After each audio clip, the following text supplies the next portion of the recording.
Okay, so we have the benefit today of having Deborah Wells from Central Washington University, or Deb, and she's former military. Are you still in the reserves? No, I wish, sir. No, I retired completely. 21 years. Okay, then she's taught at Central Washington in the computer science area, and she has now formed the company doing cybersecurity. So she's got a breadth of experience. And I think you're going to be still doing some of both, right? You're going to be teaching some and running your company? Yes, yes.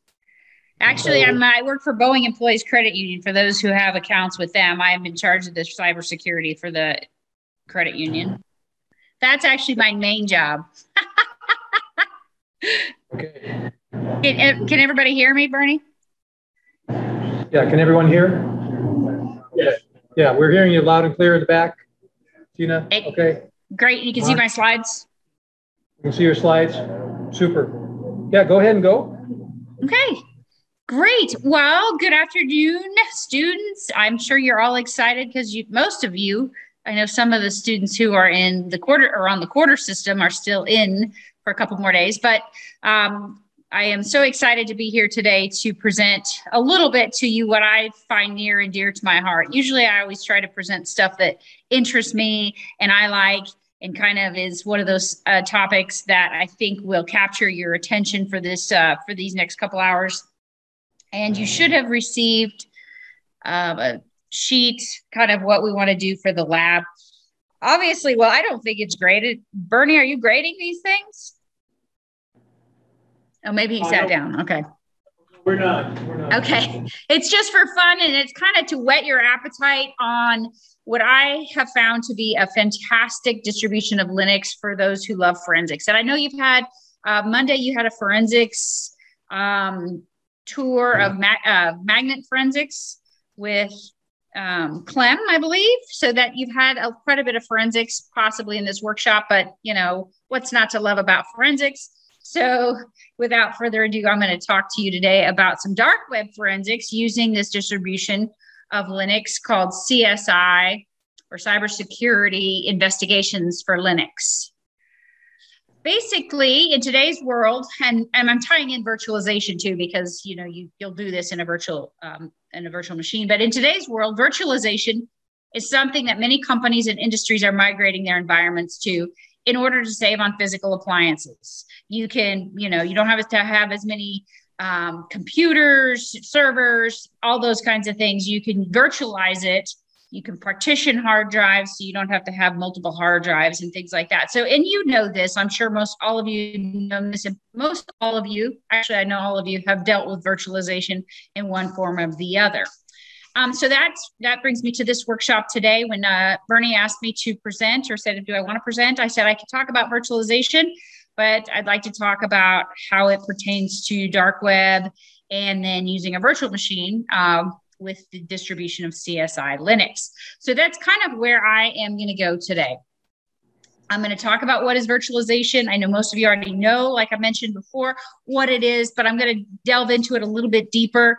Then I'm going to give you an introduction to CSI Linux, and I'm going to talk to you about why I find it so near and dear to my heart. And then I'm going to go into the dark web. Most of you probably have heard of it, I'm sure. Most of you may have actually even been out there. So I'm going to talk a little bit more about the under the hood kinds of things for the dark web. And then we're using CSI Linux to investigate some dark web kinds of stuff. And we'll go into that. You can stop me at any time for questions, I believe, or I don't know if you want to put them in the chat or however you want to do that. It's completely fine. I know we're a little bit more probably casual here because it is a workshop. Virtualization, as I mentioned before, it's a software to create an abstraction layer over computer hardware. So it has that abstract layer that you can build various things on. You can tear them down and, you do lots of things with them. You can even do forensics with virtual machines. It's very, very important that if that's the career path you want to go towards, that you understand that you're going to need to be able to look for various artifacts that come off of a virtual instance, virtual machine, VDIs, other kinds of things that shows you that it was a virtual machine, and you might have to delve a little deeper, or you might have to go into some more network forensics for that. But that's what virtualization is. It's using software to create an abstraction layer over computer hardware that allows the hardware elements of a single computer, processors, the memory, the storage, and more to be divided up into multiple computers, commonly called virtual machines, which you're used to. You can have a virtual machine running, and you can add power to it if and things like that. So virtualization is just one of those areas that allows you to expand on what you have without actually having more hardware. And it shares the computing power, saves resources, and things of that nature. The different pros and cons of what virtualization, some people say, and some people don't like virtualization because it's a little bit different, a different feel, different, sometimes it's not quite as fast, depending on how many CPUs you have going towards your virtualized machine. But the pros of it, it uses hardware efficiently, maybe one computer that has multiple virtual machines or other things on it. It's available at all times, especially if you use cloud and things like that. Recovery is easy. You can recover your virtual machines. You can rebuild them. It's quick and easy setup. If you haven't already set it up, we can go through that in the lab on how to set up a virtual machine using a virtual box. You can use VMware as well, but I typically use VirtualBox. And then that cloud migration is very easy. And that's the nice thing also with today's cloud computing being so popular in industry and things like that. You want to have that migration easy versus, on-prem hardware, data center kinds of things that you need to move over. And I can't remember on the itinerary if you have any sort of cloud workshop. You might, but it's very important. I can't stress enough to my students that I have at CW that understanding cloud computing when you go into cyber is very, very important, even in government, the Air Force, the military, and things like that. It's there to stay. Some cons of virtualization, you can have a high initial investment. If you're thinking of setting up a hypervisor with virtual machines and virtual networks and things like that, it can be costly, especially if you tie it to the cloud. Your data can be at risk. You might lose it. Even though recovery is easy, you might lose your data. Quick scalability can be a challenge if you don't have enough, of a host machine to provide that for you. Performance can kind of dip. Like I mentioned before, it's slow and, it sometimes stall out. I know at VECU, we have a lot of our contractors, they come into the network using a virtual machine. That's what they get when they use a VPN to get into a virtual machine. And sometimes they just have issues with that. And then you can have unintended server sprawl, which means it just sprawls out. And that's not exactly what you wanted for your network. Various types of virtualization. The one that I'm going to focus on in this workshop is that virtual machines. So that operating system virtualization, you can pick the different operating systems that you want. That's why it's so fantastic when you're learning about different operating systems and when you're, doing kinds of schoolwork and things like that, that you really play around with all the operating systems that you possibly can, especially if you can virtualize them. You can do so many things. You can do ethical hacking. You can, build a Metasploit machine and a Metasploitable machine and go at it, right? And try to take it out. You also have application server virtualization, different applications, just virtualization, various types. Goodness gracious, you don't have to have the actual client. You can use just the virtualization of the application itself. If you think Office 365 and those kinds of things, it's cloud, but it's also a virtualized instance of that application. You can have administrative virtualization out there, network, hardware, and storage. So everything that you think of when you think of, physical, networking, storage, those kinds of things, you can virtualize it. And it's amazing. You can set up your whole network virtualized. You can have routers, those kinds of things, different virtualized NICs, virtualized IP addresses, all those kinds of things tie into virtualization. Very big area, very important to understand. So now I'm going to kind of go away from the actual virtualization and go into the forensics piece of virtualization and how to do that on a virtual machine. As I mentioned before, virtual networks, virtual machines are important in today's society. Everybody's using them. And investigators whether you are a no kidding digital forensics investigator, and that's your job title, or you do forensics for your company or your, because a lot of times they will do it in-house now. And so or the engineer or the administrator needs to know how to analyze the virtual machine and use them to analyze a suspect drive.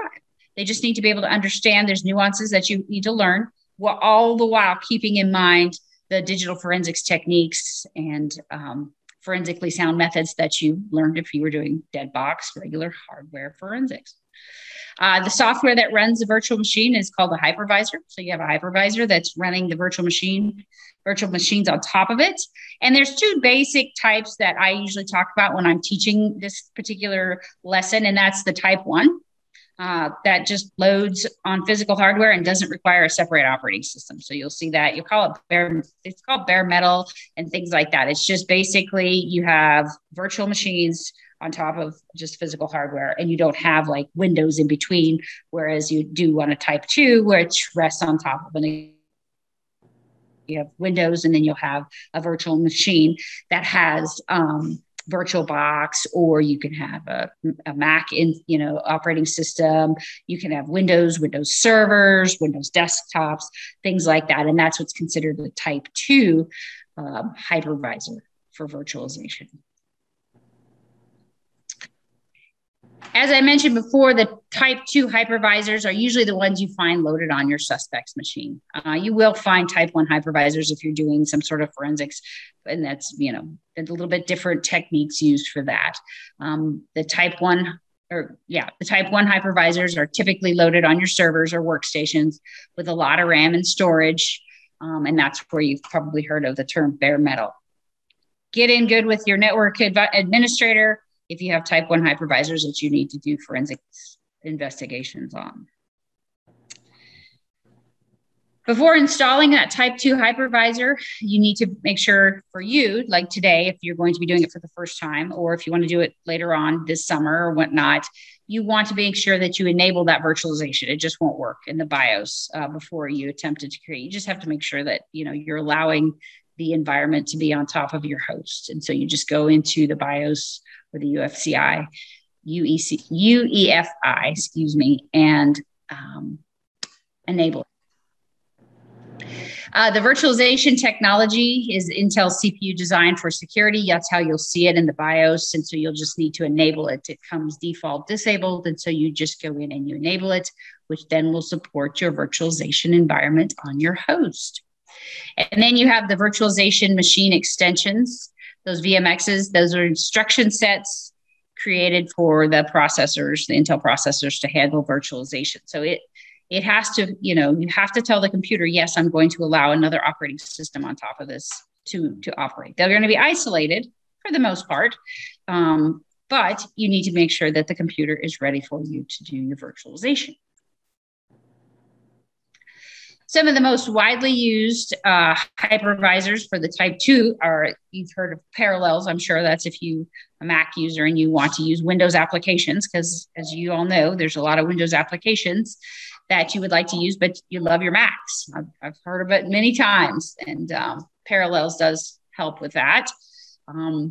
The kernel-based virtual machines, that's for a Linux operating system. I haven't used that one very much, but it is one of those type 2 hypervisors that you can use for a Linux OS if that's your main host OS.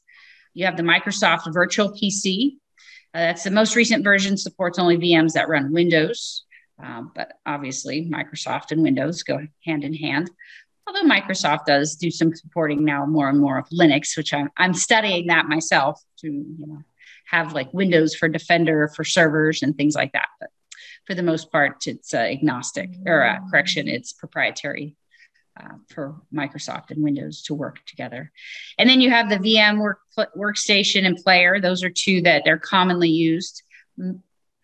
At CWU, we do a lot of VMware versus VirtualBox. When it comes to like the server that we run in our department, it's all on a vSphere and using VMware and things like that. So the students can build and work with different virtual machines, virtual firewalls, and things like that.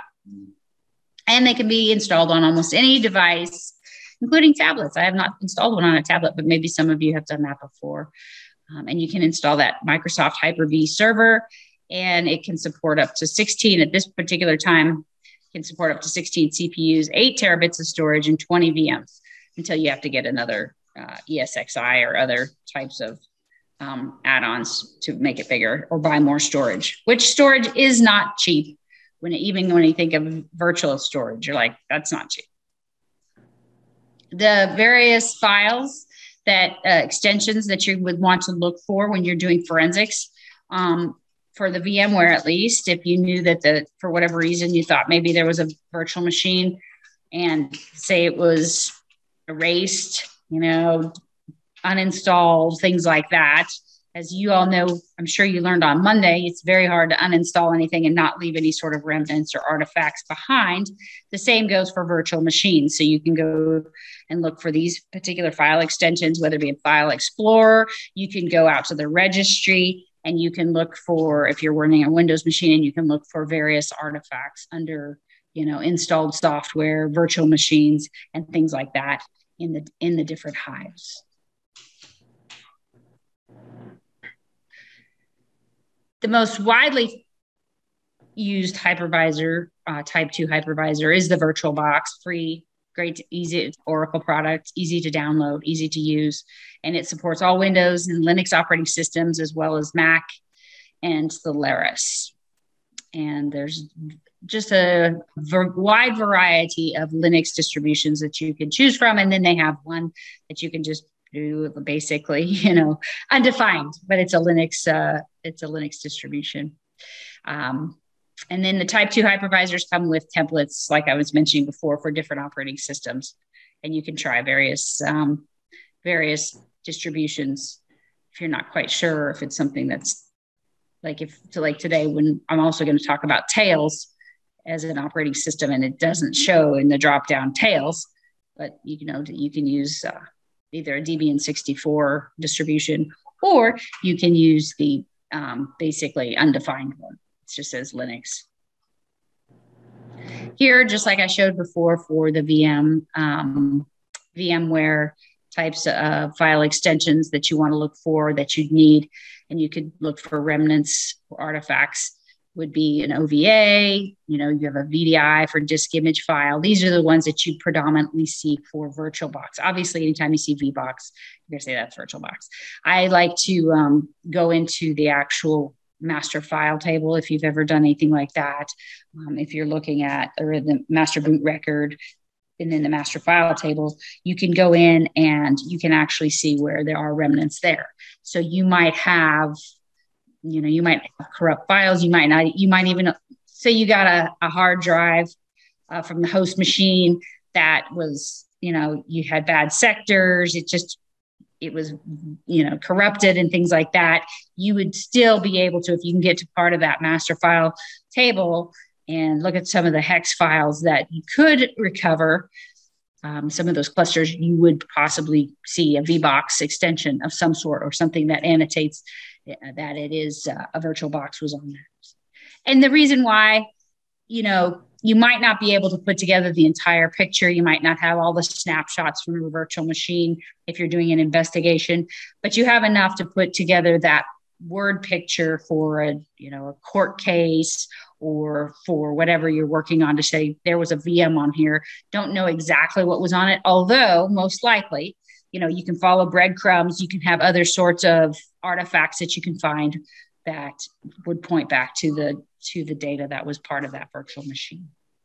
A lot of times these days, child pornography folks, if they're any sort of tech savvy, they'll put it on a VM to think they can hide it. Go out to the dark web. You'll never find it. It's not true. More investigating and with VMs and type 2 hypervisors. So you get that forensic image of the host computer, just like you learned about on Monday, as well as any network logs. So if you can get network logs, that can help obviously trace back IP addresses. You can look at, say if there was information that was exfiltrated, you can get a lot of that data that you would need from the network logs to help you paint that picture, along with the actual image of the host computer's drive. And like I said in there, by linking the virtual machine's IP addresses to various log files, you might determine that what websites they were accessed. If you couldn't get it all from the registry, so you might be able to get that from different log files. It's always good in forensics to look at .log extensions, file extensions, because that can give you some good information. To detect whether a VM is on a host computer, you could look in the users or documents folders in Windows, or user in directories in Linux. So that's one way to detect. You can also check the host registry, as I mentioned before, that they might have had a VM that had been installed or uninstalled. Look in more than one Hive. You can look at the local machine. You can look at the user. You can even look at the configuration Hive to see, because maybe it's deleted in one area. But as most of you have done any sort of registry forensics, Microsoft has not done a great job with their quote unquote database. That's how I kind of catalog the registry. It's a database of everything that's ever done in the computer.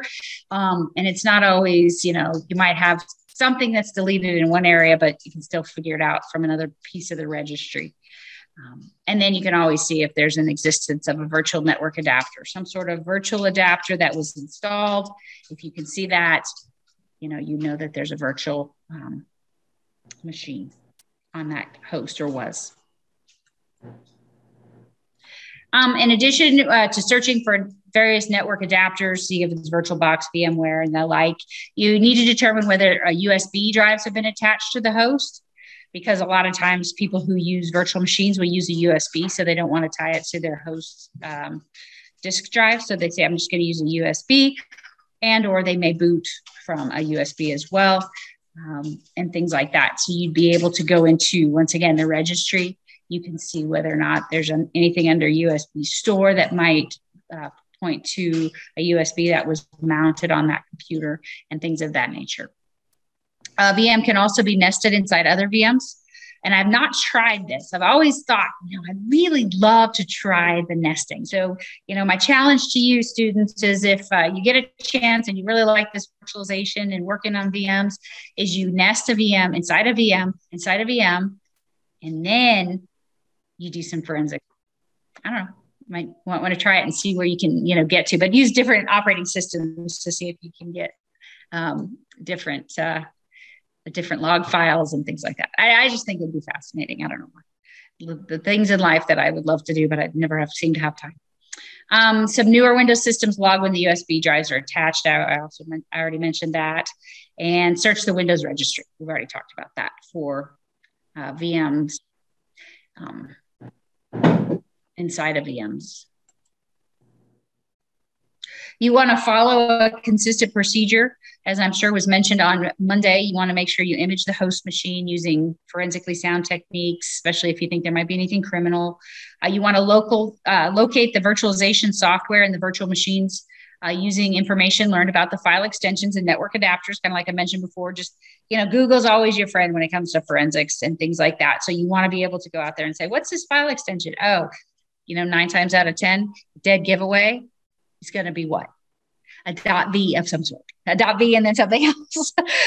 You'll see that. And even in naming conventions, when you're naming servers or you're naming virtual devices or laptops and things like that, or I say laptops, virtual hosts, you will see a V of some sort in it, like an RVM or something like that, TVM, just in its, kind of the designator of the company or the organization you're working with.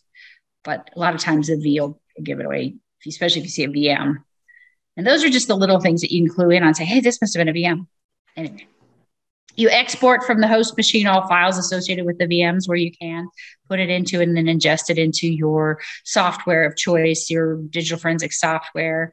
The hash obviously is just a dead giveaway when you do forensics. You want hash values of any of the files to verify and validate and things like that.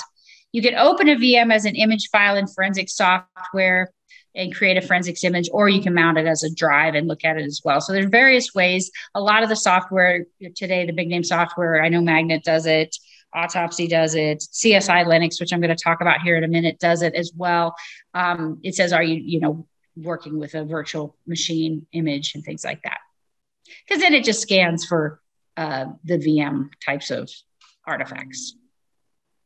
Sometimes you do need to do live acquisitions, like always. And, with VMs, it's no different. You want to include all snapshots that are out there. And those are just the artifacts that records the state of the VM at a particular moment.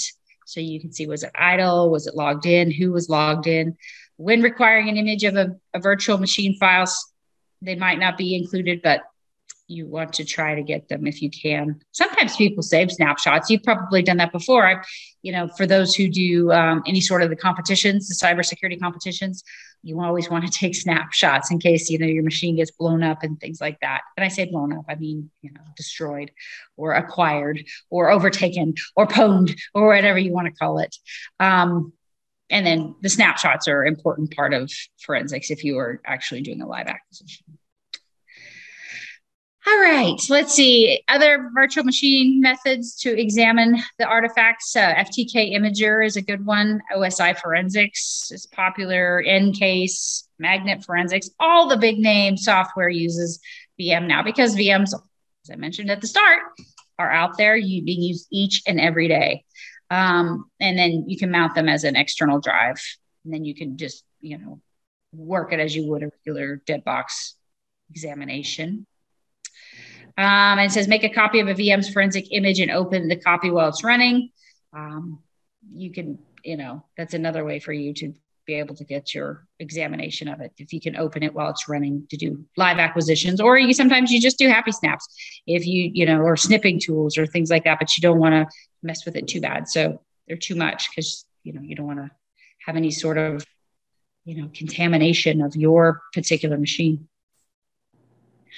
Working with a type 1 hypervisor, it's just, like I said before, just have a good working relationship with network administrators, lead technicians, those folks who are in charge of the actual virtual environment. They can be very helpful to go and get log data off of the vSphere or the ESXi and things like that. If you're not able to get it, you might have to just do, to go in where it's at and get them off if they can't RDP or one of those things to get into it.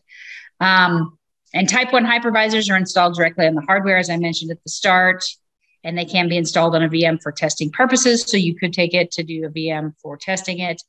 But there are some limitations to that. Just for the type 1 hypervisor, it's very, very similar to the type 2, but if you can get more log data from what was going on with that particular, the whole VM instance off of that would be best. Some common types of hypervisors: vSphere, I mentioned before, Microsoft Hyper-V 2012. There's a newer version than 2012, but Microsoft has a Hyper-V. Citrix, IBM, and the Parallels Bare Metal are all, you'll see these. If you're not familiar with them and you're doing a forensics case, best get with Google and see if they can't help you. All right, I think I'm a little bit behind, a little quicker. Let me see, why can't I move? Okay, CSI Linux. This is more, to me, very exciting. And even if we don't get too far down the road with CSI Linux, because for those who are possibly tried to download this particular distribution for your lab, you're probably like, holy cannoli, it is big. It's a large file. Just the download itself, I believe, is 8 gig. And then you need about 64 gig free to do it. So Bernie, I'm sorry, I may have, bit off more than I can chew, but at least the students will have this in their hip pocket, something that you can, play around with if you have an extra computer at your house, if you can't get it to work today. But this particular distribution of Linux is kind of near and dear to my heart because Jeremy Martin, I work with him in another project. Great guy, smart. Oh my gosh, he's so smart. He and a few others wrote this distribution of Linux. Like I mentioned before, it stands for Cybersecurity Investigations Linux. It is chock full of forensics sorts of tools, utilities, software, and things like that that you can use to do your investigations with. But I just put a quote there from it. It's a focused Linux distribution for digital forensics.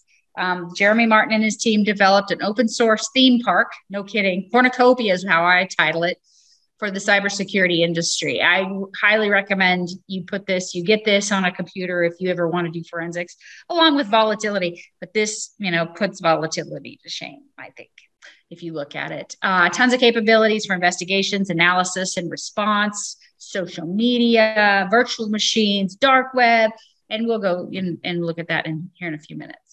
It's available in both a virtual machine appliance and a bootable distro as a daily driver if you wanted to just do a bootable distribution if you had an extra computer.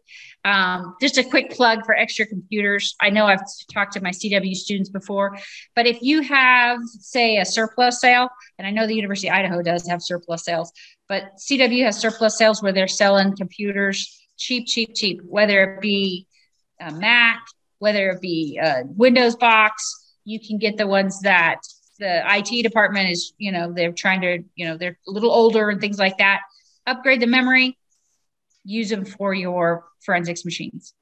Anyway, that was my plug for surplus sales and getting computers. If you're like, you know what, we don't have a lot of money, but we want to do some of this fun stuff. We need more computing power. That's one way to do it. When you go through all the tools available with this Linux distribution, like I said, it's a cornucopia, just everything you could ever imagine. Regular forensics tools. You have autopsy, which we're going to be using here in a little bit. You have virtual machine forensics. You have malware analysis, network forensics, threat intelligence tools, social media, and the list is, I didn't want to write it all down. So when you go out there and play with it, very straightforward, GUI based. When I've gone through it, I've done one command in the command line to do the apt-get update, but it's not apt-get, it's power up, by the way. So when you first launch the operating system, so you set up your virtual machine, right? You have your OVA, you have your appliance ready to go. It's already been downloaded. You've taken the time to download your 8 gigs. You have it ready either on a hard disk or external or something like that. Before you do that, I just always say, look at your IP address, look and see, what is my IP? And you can jot that down on a notepad or something like that, just because you want to test it. Because when you go out to CSI Linux, you actually are going to be using Tor. And then you can go to the dark web if you want to, or you can just use Tor to anonymize yourself. Because that's what you want to do. When you're doing this kind of work, you want to make sure that you're anonymized. I can't ever say that word right. And then for this case, for our lab today, you can download the files you needed, like the CFREDs, which is that Rhino file for your lab. I had forgotten about CFREDs until I was getting ready for this workshop.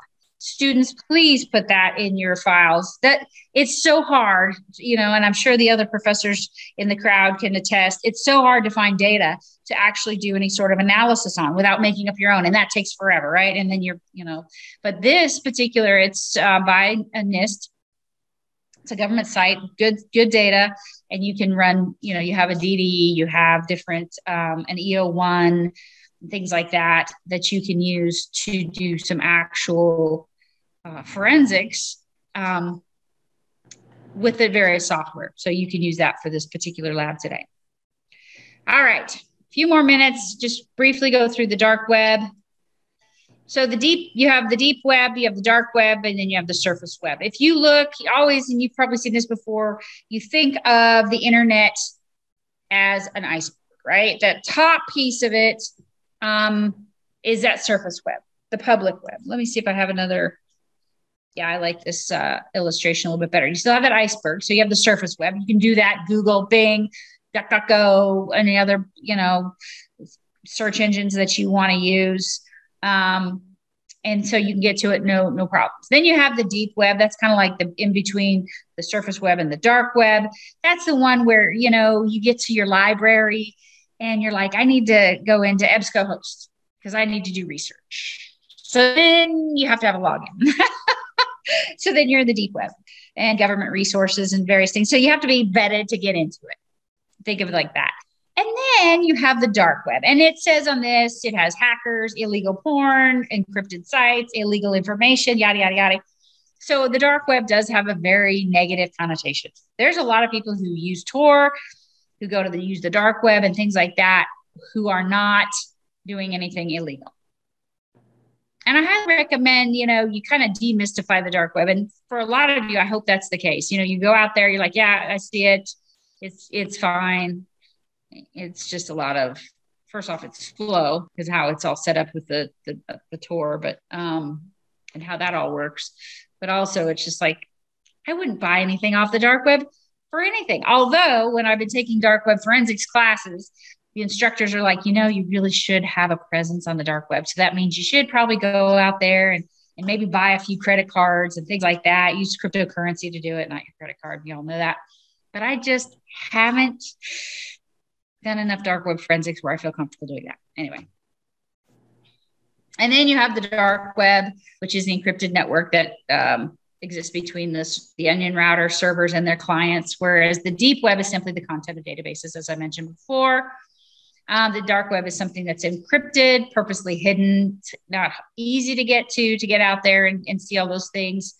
For those who've read anything about the Silk Road, that is one of the sites that's out on the dark web. I don't know if it's up right now. You'll see that if you go out there and you click on a link and nothing, it's broken. There's a lot of broken links, a lot of, it's kind of a mess out there in my mind. It's getting a little bit better since I first started going out there. And the only reason I started going out there, kind of a back for those who are maybe a little bit hesitant, is I made a friend with an FBI agent. He did a lot of dark web forensics. And he goes, Deb, you can do this. Show your class how to do it, especially if you're going to do anything in cybersecurity where you're going to be sort of investigations or things like that. You really want to be able to feel comfortable going out to it. And so he goes, but this is how you do it. And he went step by step. And the biggest thing is, you go out there, you don't click on child pornography sites. Do not. It's illegal. Don't do it. You don't need to, right? You'll see, indications of it. And you're like, no. What's I going to say? Nothing else. I lost my train of thought. This is just a screenshot of what can be found out there. You're like, okay, great. Different kinds of drugs. Some of those are, not even illegal, especially in Washington. I'm actually in Idaho where marijuana is illegal still, but Idaho or Washington, it's not. Silk Road's been taken down numerous times. I don't know if somebody else has put it back up. Sites that exist in the darknet today, while not illegal in and of themselves, tend to be a haven for illegal activity. The different agencies such as the NSA, FBI, and ICE have been trying to de-anonymize the dark websites and crack down on the crime, but it looks as though they've only made a chip in it, the proverbial iceberg, no pun intended, because it's very difficult to track, and that's the whole reason behind it. But once you understand why Tor was invented, and it was invented by the Navy, you're like, what? Let's not take it down, although there's a lot that goes on. But heck, if it didn't go on in the dark web, it would go on someplace else. Right? This is just another illustration of what the iceberg and what you can find.